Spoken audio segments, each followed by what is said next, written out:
Low impact and full body toning. If you have your pillow or your RX pad, we are going to start right off with our pattern footwork and a little bit of our aerobic just to get the heart rate up and get our body primed and ready to start. So we will not be using the ball today. You can put that out of your mind, but you will be needing your chair. You'll need a couple of different pounds of weights. So I'll be relying on my little 2-pound weights and probably my 8-pounders. We're going to do 3 more with this foot as your lead. And if you're not on a pillow, don't worry about it. If you are on a pillow and not an RX pad, you might have to be switch legs. You might have to be more attentive to your foot placement, because a traditional pillow, as you know, the stuffing isn't as consistent as the RX pad. So we'll do about 4 more, and then we're going to get back to our initial lead leg, and we're going to do a step knee. So give me 2 more. Last one. Get ready to tap and change. Step knee. Keep repeating. 5, 2. So there's something interesting that happens when I'm with people. Get ready, switch legs. Is I will create the pattern. And it's not that the pattern, get ready to alternate legs. It's not that the pattern is like the super important part of it, right? Does it really matter if you're on your right leg and I called out left? Does it really matter if you're in a repeating knee and I said alternating leg? These are things to consider, right?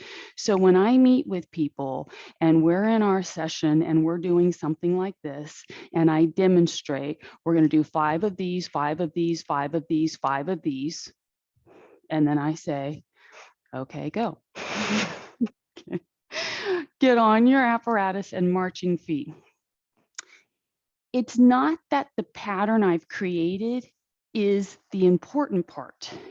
It is your ability to recall and your ability to transition from one move to the next and do that in a repeating sequence, because that's part of what brings you to your present state. It checks you in with what your body's doing. And so when I say we're going to do 5, right? And I try very hard to do 5 and talk and beyond the leg that I called out we're going to do, like there's a lot going on in my mind, and I want you to know that I expect there to be a lot going on in your mind about precision. So now pause. You can see my pillows all like cockeyed. Dismount off of yours, reset your gadget, move to one side, step, tap. Even if you're not using a pillow, just do the movement minus your extra accessory. As simple as this is, it's more than sitting in a chair, right? So your heart rate should already be coming up, even just mildly, right? Cross over, 2 step touches, repeat this one side. So we're going to go for about 8 repeaters, right? That's 3, 4. When I try to be really specific with the number and keeping myself to that number, 6, then I can't talk as much. Cross all the way over, 2 step touches, 1 touch, 2 touch. Keep going. Step all the way across, 1 touch, 2 touch. When you get back to this other side over here, step touch, abduct. Keep repeating. Step touch, abduct. Your little abduction, if you're working on a pillow that makes you feel really uncertain about your ankle, your knee, and your foot placement, keep the knee soft. Don't try to flare the leg up, right? It's low profile. And I'm going to turn to the side to show you what I mean by that. When you keep your stepping leg knee soft, it draws your center of gravity down. And as a refresher, you keep going. When your center of gravity draws down and you're in this partial squat, it is called athletic ready. And from there, you'll have a much better control of this leg versus stiff legging the stance leg and getting all right. Crossover, 2 step touches to get to the other side. Repeat, step, abduct. So the step up leg is soft kneed. The elongated leg is stiff. And the more important than anything, as this leg comes up, and we're not going to do too many of these, Chris, right? Because this can, though this is a fabulous movement, it can agitate your hips if they're already in a state of like overwork and tender. So if you're finding that this is too much, go back to your marching feet. But getting back to my thought, what you want this lifting leg to do is to track straight, and even better would be to slightly turn the toe in to get that movement to be a driver from the ankle bone instead of the big toe, right? So give me 2 more. Push, push, release, relax. Now, believe it or not, you've already done 5 things that can be put together if I can keep it straight. So marching feet, you're like, okay, where did we start? We started with a lead leg, up, up, down, down, repeat. Okay, go up. Repeat. Got 3 more. Uh-oh. Now the test is on to get ready to switch to the other leg. Up, repeat. What comes next? Step, knee, repeat. This is number 3 on the back end, right? Number 4, get ready. You're going to switch leg. Step, knee, repeat. 5. Uh-oh. 4. Good thing I picked 5, right? And not 15. And 2, what comes next? Transition on the back. Step, knee, repeat. I'm planting the seed. What comes next? Alternating step, knee. Okay, there's 3. The count is actually on the down. Alternating step, knee. At least I think we did this one. There's 3. Don't worry. There's 4. This one's actually for 10, 5, because that'll give each leg its 5. Right? Here's 7. Pulling up, 8. You're going to get up on your pillow, 9, and you're going to march your feet right now. You know what we did next? Because this is where I get thrown off, because my brain goes, woo-doo-doo-doo-doo. I do kind of remember, but was it exactly in the sequence that I think I'm remembering in?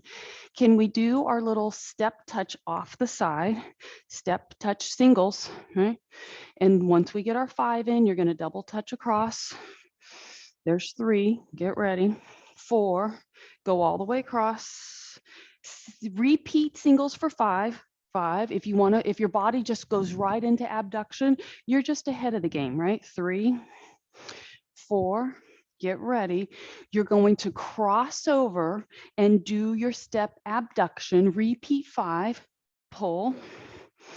4, nice and easy. Arms can come up. Sometimes when you fold the arms up, the foot rolls out, right? Walking across it, double touch to your 5 repeaters over here. 5, you're slightly internally rotating the hip, knee, and toe. 3, and now 4, release and relax. You have successfully completed that part of your mind-boggling training. If you're like, that didn't boggle my mind, I was on it the entire way. Very good. I brought my little towels out. Do you have towels? Do you have your little, or slip and slide discs? Maybe it's paper plates you're using. And since we've already done plenty of our side to side movement, your towel is going to be, I'm going to just back up to give myself a little runway. Okay. I want you to try to do your front and reverse diagonal slide. The reverse slide should feel like it's harder to get. And if you don't have your towels handy, push up, then just march in place or do a little jog or do high knees. We're only going to do about 30 more seconds of this. So you draw down and you push back. Draw down, push back. You want to shove the fanny back like you're doing a squat, and you want your heel to be the driver, which is not what the body wants it to be. Okay, so you have to command that. Go forward and back 5 more. 1, bend the leg, push with the heel. 3, push. 4. All of these power muscles are getting warmer. Back 5, last 5, push, draw down. This is a sneaky way to get you doing a fluid squat. Okay, diagonal slide. This maybe is our 5. Release and relax. You're done with your towels. So if you didn't have the towels, don't worry about it. Right? Do you have your hula hoop? Do you have your little core twisty board? What are you going to do next?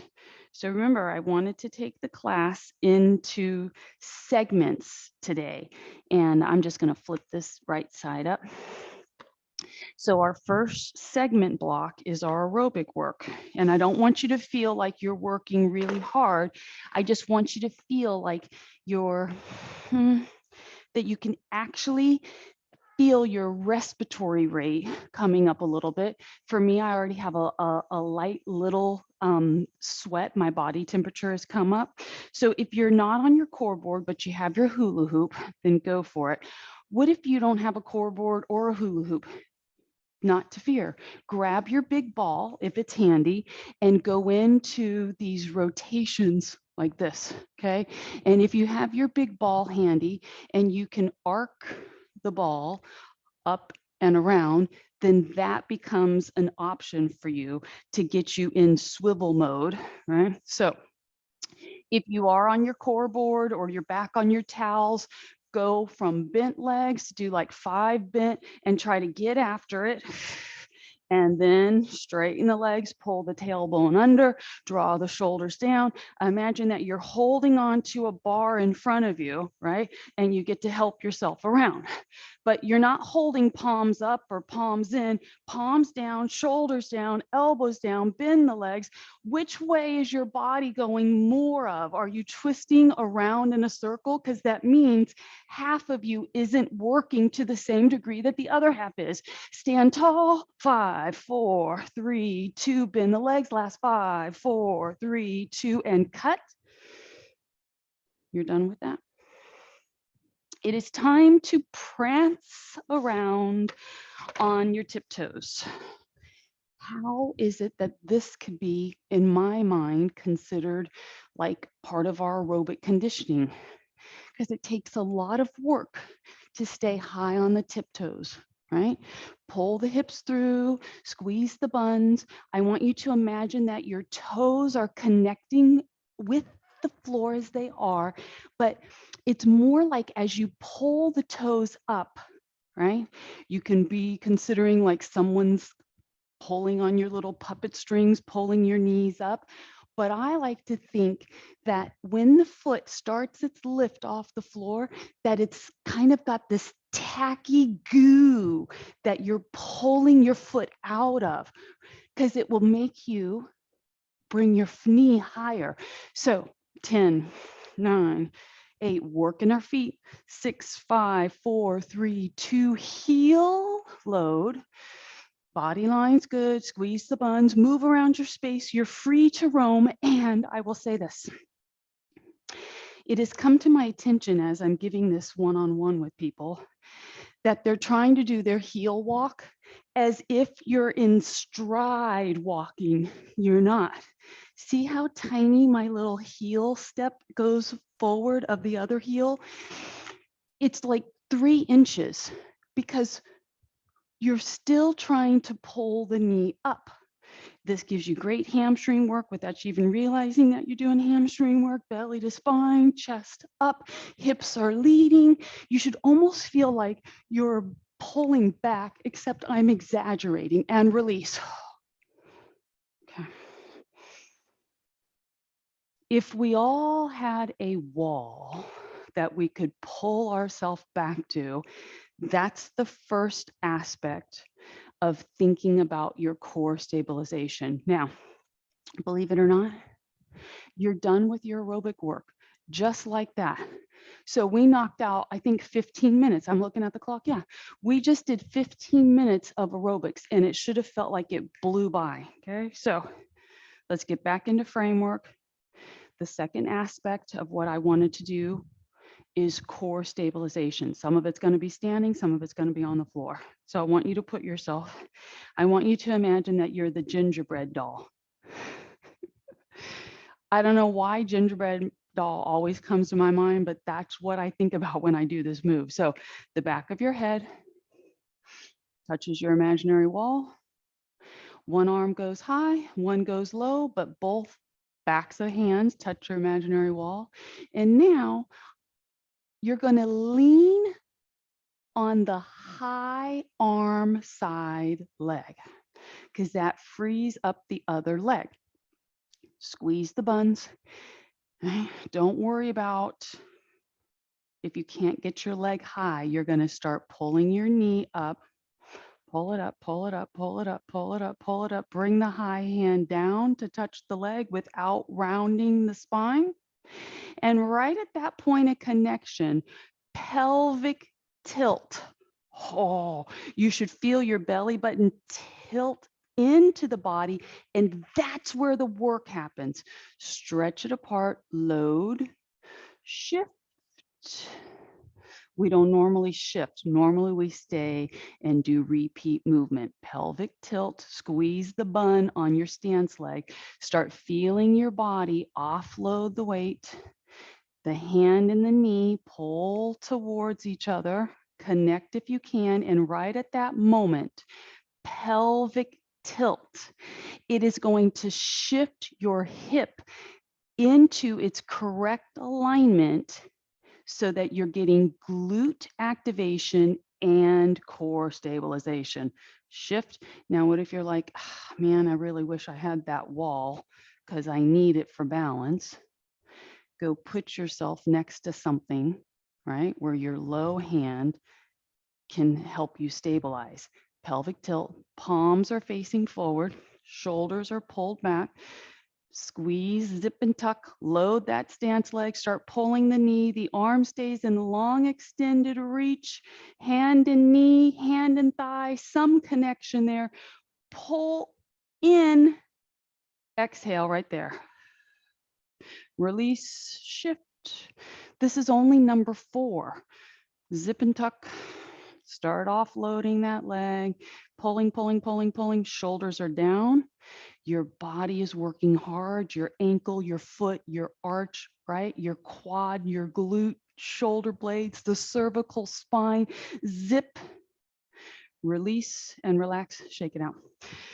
So when we are flexing and working front body muscles, our back body muscles are in stabilization position. So your shoulder blades got active, your erectors got active, your glutes fired up, and now you need your chair. Shifting to buns, and then we'll go back to abs, okay? Belly over the chair. Like, oh no, I kind of think I like this one, but I hope it's not the one that's really hard, right? Are a lot of things rolling through your mind right now? As you position yourself over your chair, if you just let your upper body hang, then we don't have any aspect of contraction along the back. So I want you to pull your chest up a little bit, lengthen the neck without rocking the head back, and maybe you have to scooch forward just a little bit for you to feel like you can get your legs off the floor. So here's your thing.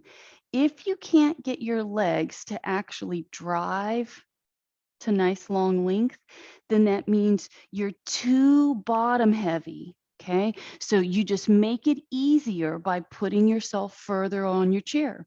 And if your legs can't bend and extend, then you just keep pushing yourself forward and get to extension. I'm going to find the happy medium where I can tuck and press. My arms are helping brace my torso so that I don't end up in rounded, relaxed, bad form. So often when I watch people move, I see that though they're moving their legs, the rest of their body is like taking an easy street, as if there's nothing supposed to be happening in the upper body. But that's not the case here. Brace yourself.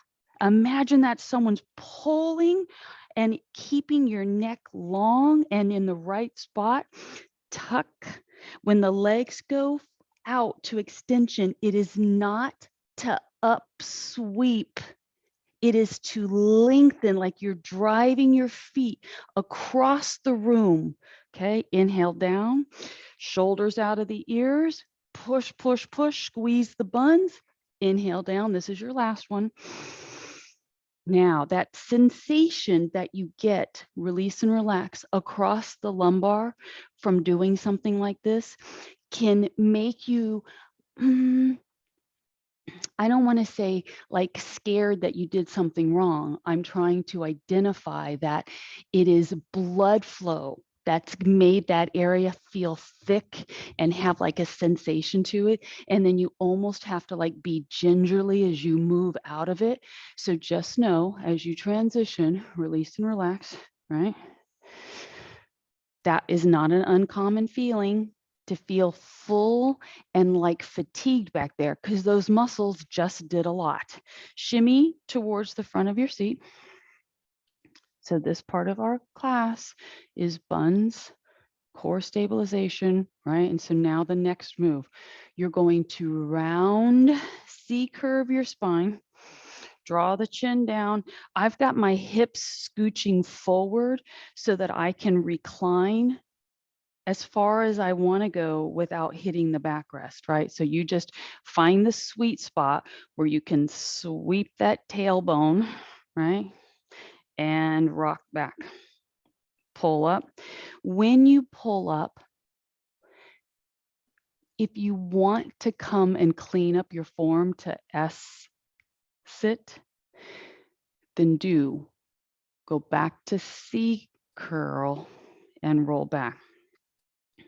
Here we go. Up. What if you stayed in C curve and you just rocked back and up?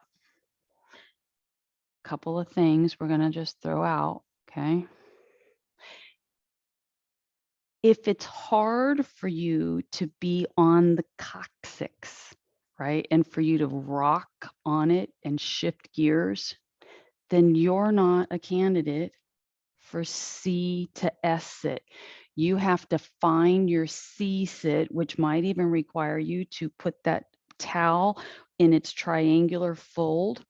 Yeah, it's been a while since we put that towel down to protect ourselves, but I think it's worth mentioning, right? Give me two more. Our activation of our muscles does not have to leave us feeling like we're exhausted in that muscle. It should feel like, oh, I can identify that I'm working this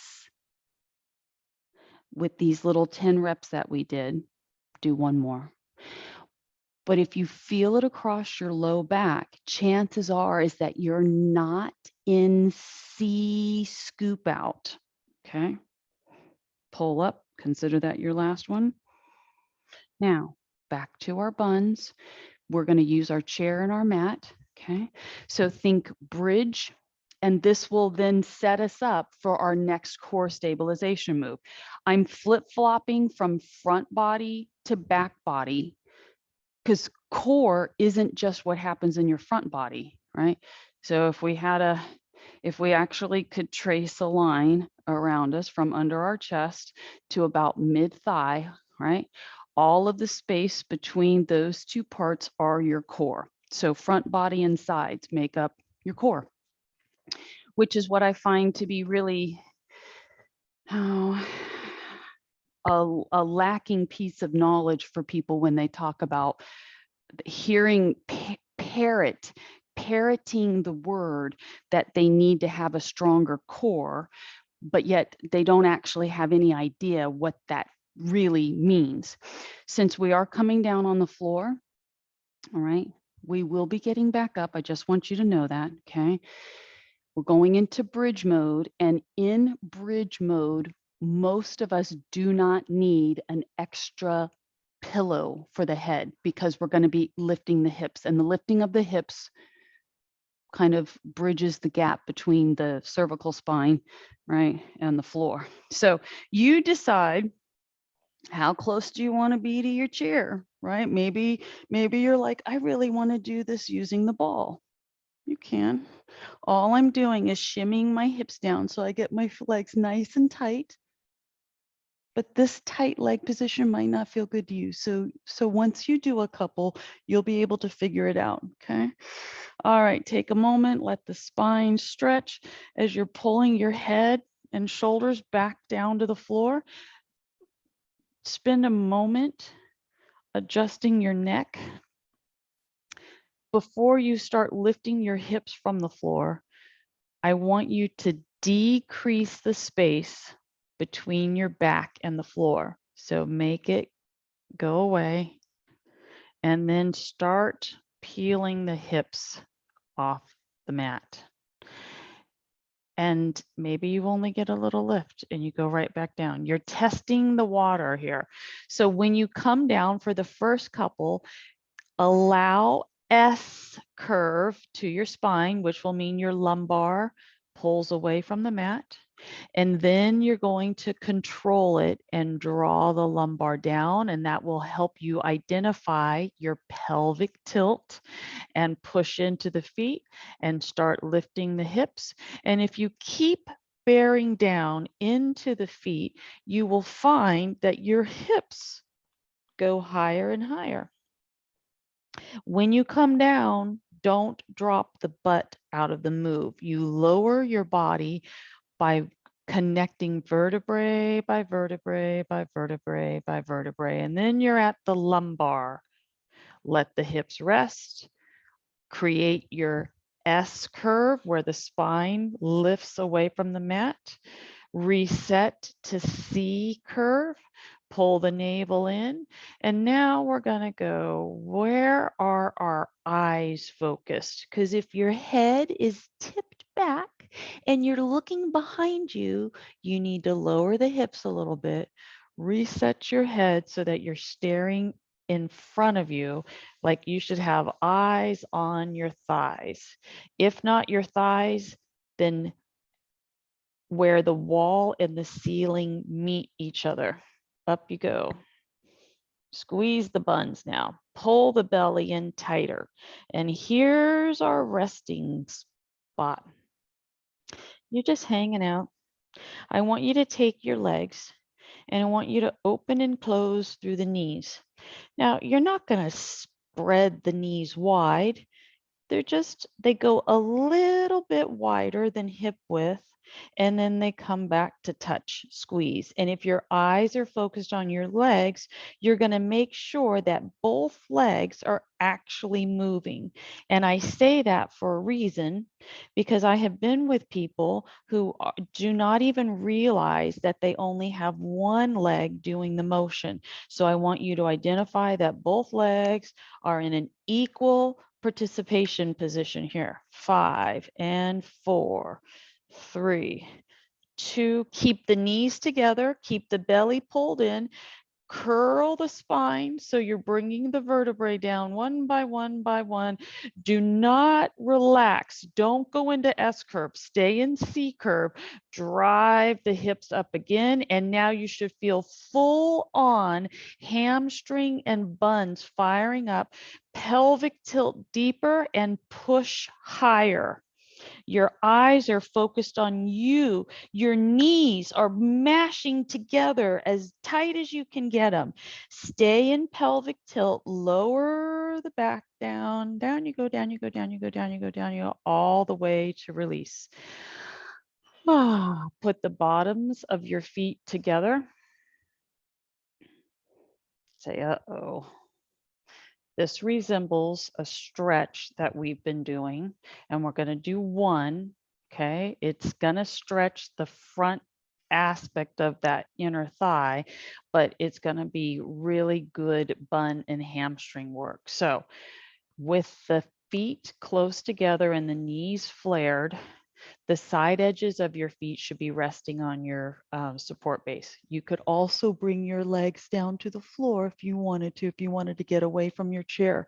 All right, so let's get out of S curve spine by drawing the ribs down. Feel the low back connect with the floor. Feel the hips start making their little adjustment, and then see if you can squeeze your buns, push the feet into the chair, and just barely hover the hips from the floor. While your hips are in hover mode, try to open the space between the knees more, which may even require you to take your hands and put a little bit of a pressure against the inner thigh somewhere. Keep doing your pelvic tilts, holding for 5, 4, 3, 2, hips come down. Oof, roll the legs to one side, push yourself up. We are going to just scooch away from our chair a little bit, right? Okay. We don't want to be totally away from it because it's going to become a reference point for, I almost said bird dog, but it's dead bug. Dead bug is our next core activation move. So dead bug, people always laugh when I say dead bug, but you really are trying to resemble like the dead bug, okay? So I'm going to show you a few things and talk to you about what it is that I'm doing. If you will bring your feet up. So often, as a protective mechanism, we draw the knees in, which isn't a bad thing if we're going for a stretch, right? But we want to identify, how do we get our knee and hip lined up, not knees pulled into the chest. As soon as you push your knees away from your chest and keep your back flat and keep the knees tracking hip width apart and keep the feet tracking hip width apart. So we have toes vertical, ankles in line with the knees, knees in line with the hips, and calves. We're 90-degree angles here. This is the hard part, because without a mirror, you're like, okay, I think I'm doing it right. So now that's where we start.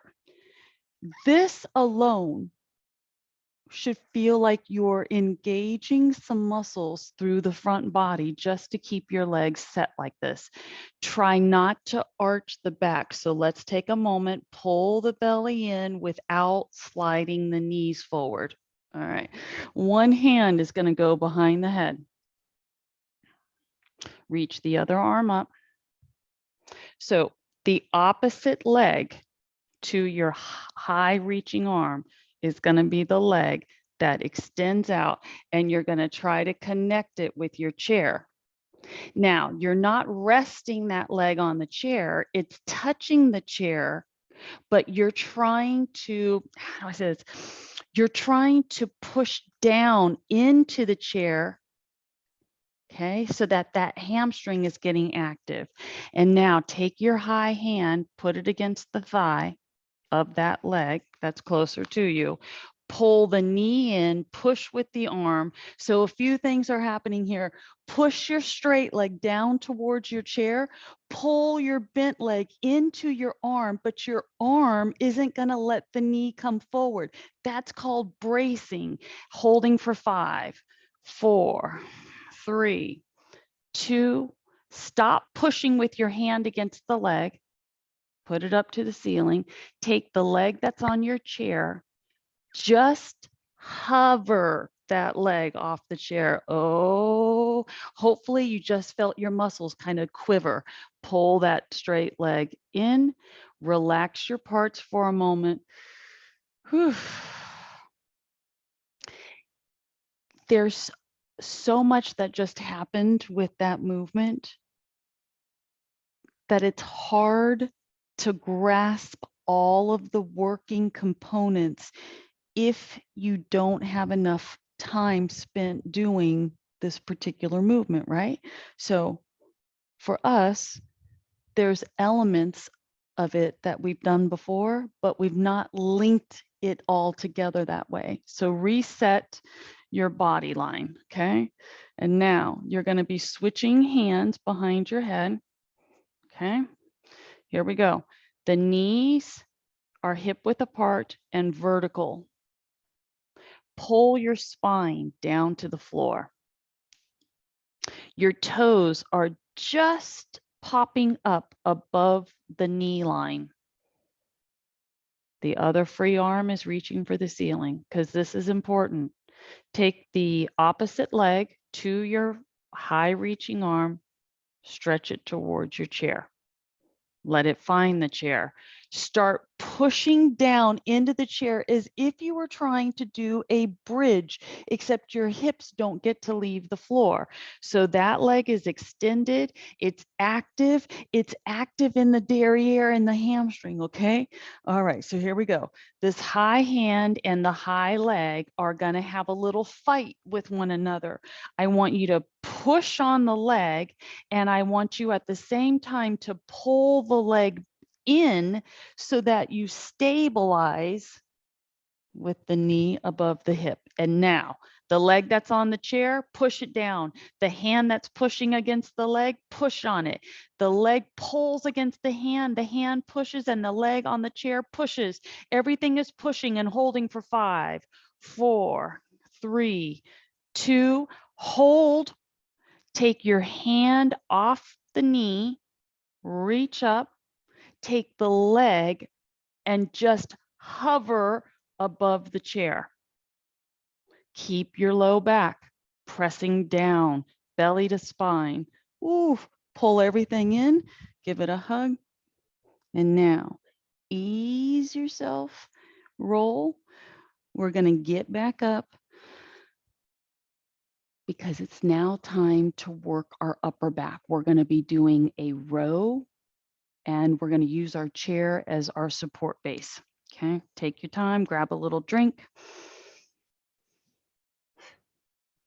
Activate, not totally fatigue. That's what we're doing.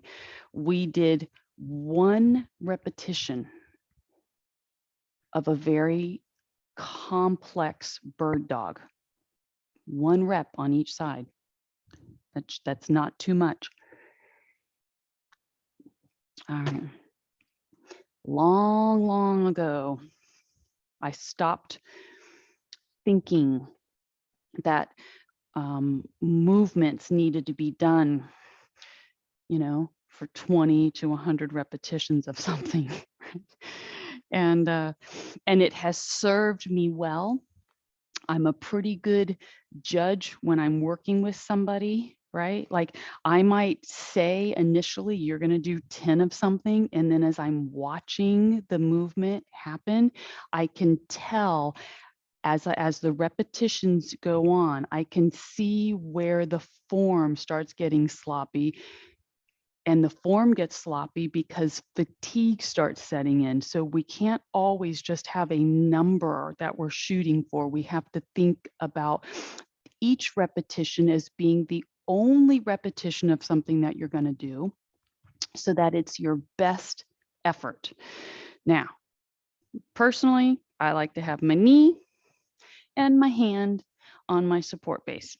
And that just means, right? So if I had a nice long bench, I'd be able to get a good stretch line. But this other leg that's here, it gets to work away to create this nice propped position. And as you're settling in, you're going to start with making sure you're in sway back, not rounded spine. Okay. Shoulders out of the ears, the neck is long. If you're looking forward, I need for you to lower your head and stare down at the floor as if there's a mirror on the floor. Now, you're starting with your protraction, which is when the arm is lengthened, reaching for the floor. That's protraction. And as you glide the shoulder blade back, that's retraction. And everything is much more complicated than it initially appears. Throw the hips back like you're doing your deadlift, okay? And how your hand holds your dumbbell is equally important. Are the fingers just barely holding the weight? Because I want you to grip that stem so that your full hand is connected. And now this time as you glide your shoulder up, I want you to follow through with the elbow squeeze. And the stop point should be where the elbow and shoulder get this horizontal line. If the elbow pikes up, you are not in shoulder depression and retraction. This is really a crucial part of this movement. So take the stretch, shoulder blade slides, elbow glides, and now your back should be in full retraction. Lengthen for protraction, gliding, getting the shoulder away from the ear. You're in full force hand grip on your bell. Take the stretch. That's 3 of 5. Glide, glide, glide. Elbow follows through. Pull the belly up into the spine. Try to tuck your elbow into your ribs and release. Shoulder blade glides. Pulling, pulling, pulling, pulling. Pause. If the elbow is flared out, wider than the width of the shoulder, you are not in retraction. Release, relax, other side. It took me years to figure out the nuances of at what precise angle should the parts articulate their range of motion. This is the challenge that an instructor has, is to speak the words in a way where each thing is dissected down, because we don't all hear the information the same way, right?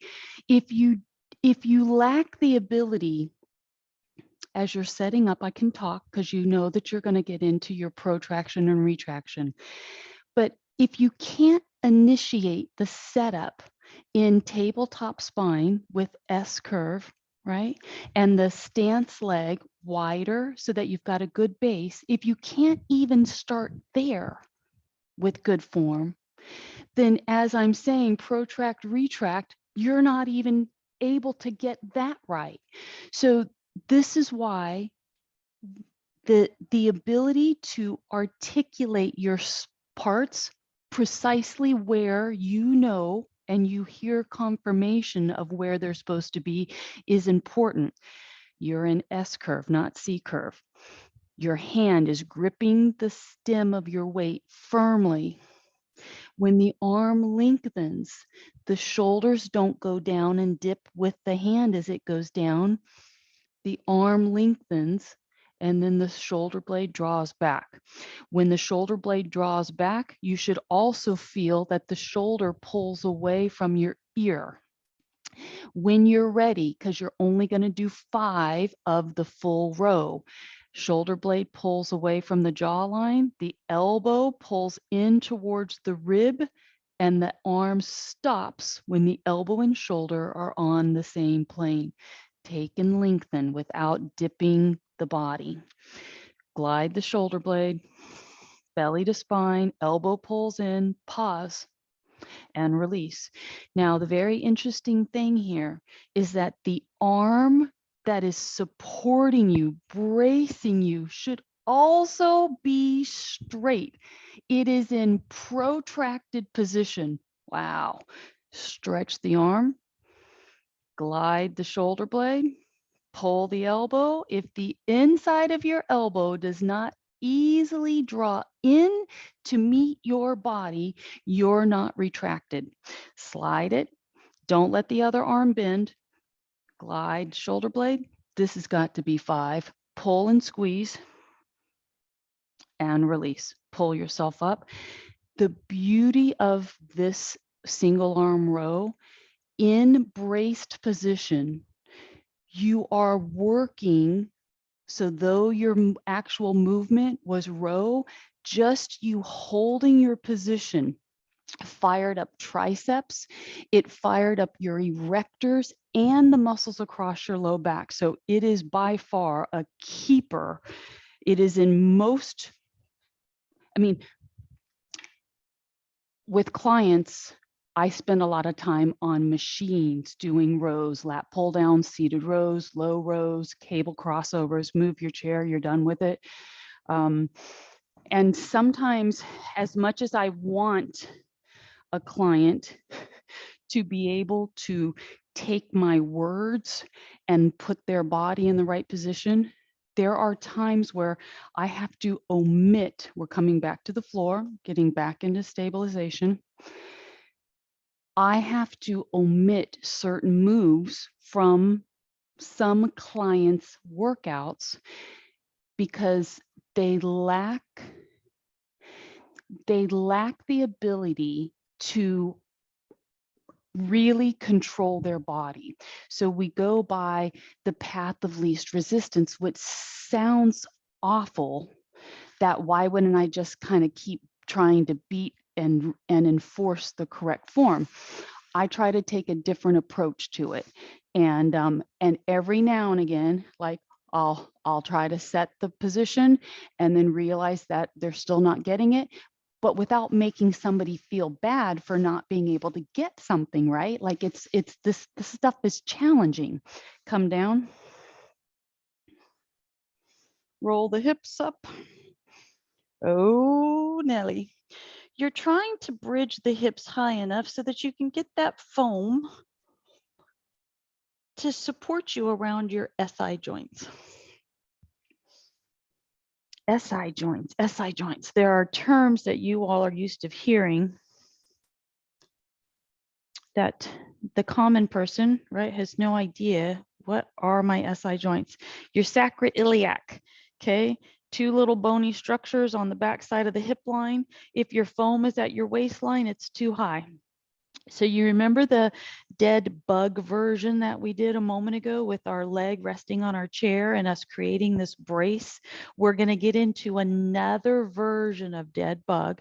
You do not need an extra cushion under your head because we're already in an elevated hip line. So I want you to just start with your marching feet. Pull your ribs down and feel your body maintain some C-curve spine. This is tricky because with the feet on the floor and the hips lifted, your back may want to go into S-curve, but I want you to know, okay, we got to go to C-curve. So feel the pelvic change. Okay. And then you're in marching feet. Your chest, if you feel like your chest is kind of gobbling up your neck and resting up at your jawline, we've got to work those shoulders down, free up your neck space a little bit. When I had my injury so many years ago to my back, it took me quite a while before I could actually even get back to exercising. And when I say quite a while, we're talking months. And for me, like that was crazy, right? My version of exercise. But what I gravitated to when I finally could go back and move my body was Pilates. And one of the things that I learned in Pilates that was a game changer. We're going to lift one leg. So just switch and lift and hold. The game changer, and I want you to practice it right now, is the drawing in maneuver.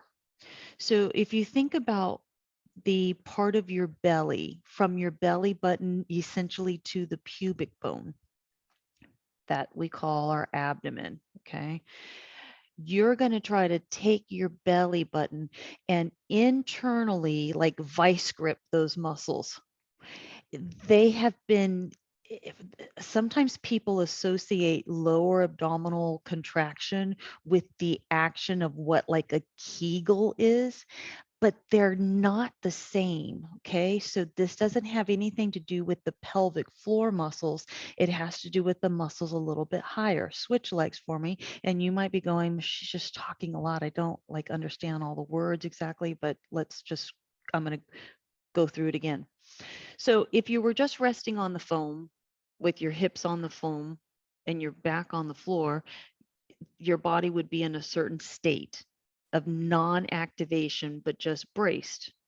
So pull your belly into your body, feel yourself pelvic tilt, right? You should feel like the lower abdominal region is actually fired up for you. We want that to stay a constant. So as your legs are trading places, try not to lose that draw in position. When people are trying to contract their abs and they only are able to flex their abs if it correlates with an inhale and an exhale, that is not the way to stay contracted. It's called the drawing in maneuver. So while our legs are in march mode, I have got this phenomenal burn going because these muscles are so fired up right now, right? And we're not doing crunches, we're just doing marching legs. Pause. The leg that's in the down, push it down as if you were trying to bridge your hips. Oof. Pelvic tilt. I'm not expecting you to lift off the foam. I just want your ribs down, right? Your spine in a little bit of C curve, and you actively trying to do single leg push. Now release it. Don't release the abs because you've been working on it. Switch legs. This is your last one. Belly to spine, pelvic tilt. Try to pull your navel into your body, push the foot down into the floor, and then release. And now you've got to lift your hips to get the foam out from under you. Set the hips down. Spread the legs, relax the arms. The legs are going to stay tightly bent, but the feet are far apart from each other. And just our little token, little windshield wiper stretch here, because it should feel good. Flip and flop.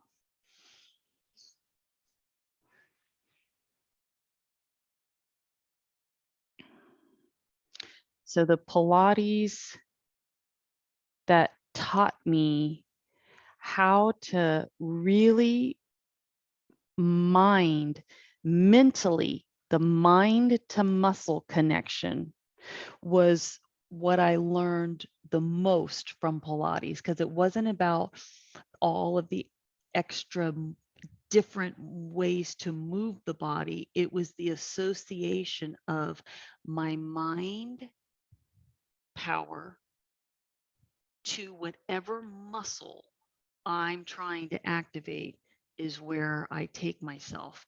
And I learned, it was a learned thing. Push up. We're going to end up face down for a moment because we are going into a Pilates move. We're going to get into our little swimming, stiff arm and stiff leg kicks. And then we'll go into bridge, cobras, right? And we'll get our cool down going. It sounds a little silly to say mind to muscle connection, but that is so much of our success with exercise happens to be if your brain is able to send the message to the muscle to fire up. That's how the muscle gets its fullest recruitment. So For your Pilates swim, I'm going to allow my hands to go as wide as my mat is. My legs are not going as wide. So, okay, just so you know. And pull your face from the mat, but tuck your chin, slide your shoulders away from your jawline. Okay, squeeze your buns, and then you're going to lift opposite arm to leg and down. Other side, opposite arm to leg. Often, when we start lifting the arm bends and the hand swings in. Don't let that happen. I would rather see your arms work a little bit wider so that you're not softening the elbow. We want to stay tricep and shoulder extension active. Lift, lift, lift. Lift, neck is in neutral, shoulders are out of the ears. 5, stiff limbed. 4, that means don't let your leg kick back. Lift the thigh. And 3, and 2. And now, all 4 parts off the floor.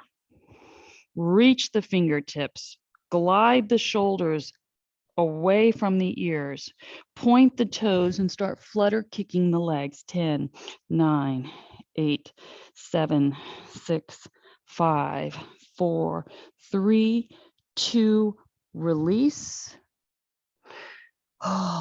Pull yourself up to modified cobra. Wow. Just let the hips do a little rock from side to side. I was with a client on Monday, and we were doing something on the floor, and I gave very specific instructions about where the legs should be and what you should feel as far as the contact part of your leg to the floor. And so I don't always just correct somebody. I say it again because it's processing, and then I let the movement start happening, and then I witness whether or not a correction is being made. Okay, stop the hips. So what I want you to know right now is that you probably need to adjust your thigh so that it's the top of your thigh connecting with the floor so that the feet aren't turned out or rolled in one way or the other. You want to get square, which will mean that your legs should be about hip width apart, no wider. Shoulders out of the ears, because sometimes our body is crooked and we don't even realize that our thigh is rotated as we go to start the cobra. So get squared up, shoulders out of the ears, prop yourself up and hold, keep squeezing your buns. If you want more, take the hands forward, push off the elbows. If you get your hands forward and your arms straight, but your neck has disappeared, you have not maintained your shoulder depression. So we've got to learn to tug them down and then extend the arms. This straight-legged, right? The feet are straight back. No turnout to them. And you're holding for 5, 4, 3, 2. Easy does it. Elbows down. Let your body roll, bend your legs, stay on your side for just a moment. With the legs bent, it should feel like you're releasing tension across your low back. That cobra, you can pull the legs up even tighter. The cobra is such a fantastic stretch, but it comes with an intensity to the low back.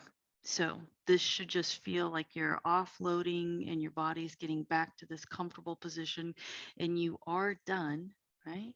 So take your time, push out of it. Whew. Namaste.